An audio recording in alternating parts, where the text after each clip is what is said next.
আমার একটা পোষ্য, রোজ আসেন, ওকে ডাল না হলে চাল কিছু দিতে হয়।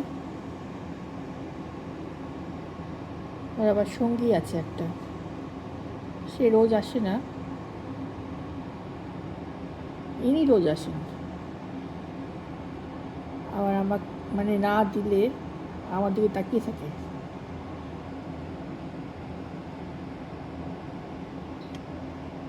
তার খাওয়া হয়েছে, এখন সে ঘুরতে যাচ্ছে। আজ মেঘলা হয়ে আছে,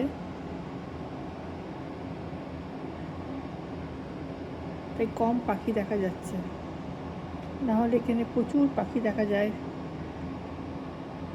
প্রচুর চড়ুই পাখি আছে। এটা ইন্ডিয়াতে মানে আমাদের এখানে বালিতে দেখাই যায় না।